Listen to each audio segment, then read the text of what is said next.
നമ്മൾ ഇത്തരം പ്രയാസങ്ങൾ വരുമ്പോൾ അള്ളാഹു സുബ്ഹാനഹു വ തആലയോട് നന്നായി ദുആ ചെയ്യാം.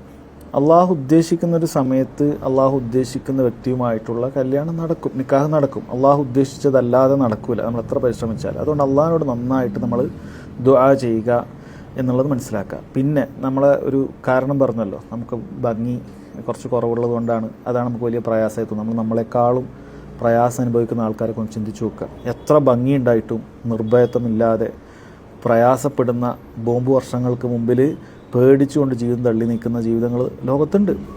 മാരകമായ രോഗങ്ങൾ കൊണ്ട് പ്രയാസപ്പെടുന്ന ആളുകളുണ്ട്. നമുക്ക് അല്ലാഹു സുബ്ഹാനഹു വ തആല അല്പം ഭംഗി കുറച്ച് നൽകി എന്നതേ ഉണ്ടാവുള്ളൂ. പക്ഷേ അൽഹംദുലില്ലാഹ് ഒരുപാട് നിഅമത്തുകൾ അപ്പോഴും നമുക്കുണ്ടാവും. നല്ല ആരോഗ്യം ഉണ്ടാവും, ഒരുവിധ പ്രയാസങ്ങളൊന്നുമില്ല, വലിയ ദാരിദ്ര്യം അനുഭവിക്കുന്നില്ല. നമ്മളത് ചിന്തിച്ച് നോക്കുക. അങ്ങനെ ആകുമ്പോൾ അല്ലാഹു തആല നമുക്ക് നൽകിയതിൽ നമുക്ക് എന്തുണ്ടാവുള്ളൂ? തൃപ്തി ഉണ്ടാവുള്ളൂ. അല്ലെങ്കിൽ ഈ രൂപത്തിൽ നമ്മൾ ഒരിക്കലും ഡിപ്രഷനോടുകൂടി ഇരിക്കാൻ പാടില്ല. ശ്രദ്ധിക്കുക.